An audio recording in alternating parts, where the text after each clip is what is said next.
మనుషులు సర్వలోకంలో గొప్పతనాన్ని, గొప్ప పేరుని, గొప్ప ధనాన్ని, గొప్ప హోదాని కలిగి ఉండటానికి మనసు పెడుతున్నాడు, కానీ యేసును సంపాదించుకోవటానికి మనసు పెట్టడం లేదు. అందుకని లేఖనం కూడా ఒక చిన్న మాట తిమోతి పత్రికలో, మొదటి తిమోతి పత్రిక 6వ అధ్యాయము 9వ వచనాన్ని మనం చూసినట్లయితే ఆయనకు చక్కని విషయాన్ని మనకు తెలియజేస్తూ ఉంటాడు. 6వ అధ్యాయము 9వ వచనము, ధనవంతులగుటకు అపేక్షించువారు శోధనలోను ఊరిలోను అవివేక యుక్తములను హానికరములనైన అనేక దురాశలలోను పడుదురు. అట్టివి మనుషులను నష్టములోను నాశనములోను ముంచివేయును. ఎందుకనగా ధనాపేక్ష సమస్తమైన కీడులకు మూలము. కొందరు దానిని ఆశించి విశ్వాసము నుండి తొలగిపోయి నానా బాధలతో తమ్మును తామే పొడుచుకొనిరి అని రాశాడు. ఇక్కడ ఈ ధనం ఎలాంటిదంటే లోకంలో సంపాదించుకున్న ధనం. ఈ లోకంలో సంపాదించుకున్నటువంటి ధనము కోసము మనుషులు దేవుని మర్చిపోతున్నాడు. దేవుని వెంబడించడానికి బదులుగా ధనాన్ని వెంబడిస్తున్నాడు. దేవుని కలిగి ఉండటానికి బదులుగా ధనం కలిగి ఉంటే గొప్పదని మనుషులు ఆతృత పడుతూ ఉన్నారు. అందుకని బైబిలు ఆ ధనంలో ఉన్నటువంటి నష్టాన్ని, నాశనాన్ని, దానివల్ల కలిగే దుర్బుద్ధిని బైబిల్ మనకు తెలియజేస్తూ ఉంది. ఇక్కడ మనం చదివినటువంటి మాటలో ఇంకొక మాటను మనం చదువుతుంటే, ధనవంతులకు అపేక్షించువారు ఎక్కడ పడ్డారట?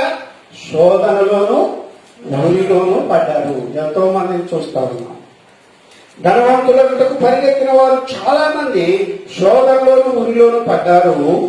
అవివేక యుక్తములను హానికరములైన అనేక దురాశలలోనూ పడుతురు. డబ్బు ఎక్కువ వచ్చేసరికి దురాశ పెరిగిపోతాట.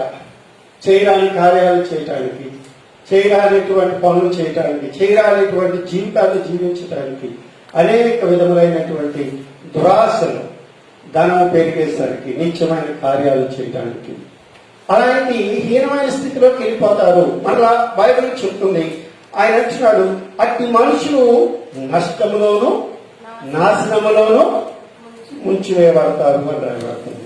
పోను నష్టములోను నాశనం అయిపోతున్నారు అని రాయబడుతూ ఉంది. దేవుని లేని ధనము మన జీవితాన్ని ఇంత భయంకరమైన దుర్బలమైన జీవితాన్ని తీసుకెళ్తుందండి. కొద్ది సమయం ప్రార్థన కలిగి ఉందాం కానీ, కొద్ది సమయం దేవునితో గడుపుదామని కానీ, కొద్ది సమయం క్రీస్తు యొక్క రక్షణ జీవితాన్ని మనం సంపాదించుకుందామని కానీ మనుషునికి ఆలోచన కలిగి ఉండటం లేదండి. దేవుని యొక్క వాక్యానికి విధేయత కలిగి ఉండటం లేదండి. దేవుని యొక్క వాక్యానికి భయపడేటువంటి వారు లేరండి.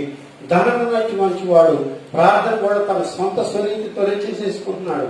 ధనాన్ని బట్టి తన జీవితాన్ని తనకు అనుకూలంగా మార్చుకొని దేవుని నేనే, గొప్పవాడిని నేనే అని, అధికుని నేనే అని ఆలోచనతో దేవుని తృణీకరిస్తూ ఉన్నాడండి. మన జీవితంలో ప్రియమైనటువంటి దేవుని బిడ్డలారా, మనము ధనమును అపేక్షించి ఊరిలోను నాశనంలోను పడకుండా ఉండటానికి ప్రభు వాక్యం మనకు తెలియజేస్తూ ఉంది. దేవుని వాక్యం చెప్తుంది, సర్వ సంపదలు ఆయనలో గుప్తమై ఉన్నాయి.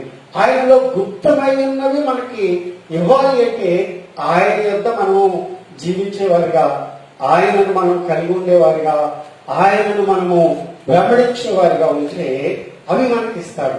దేవుడిచ్చే ఐశ్వర్యము వేరు, లోకానుసారంగా మనుషులు సంపాదించుకునే ధనము వేరండి. లోకానుసారంగా మనుషులు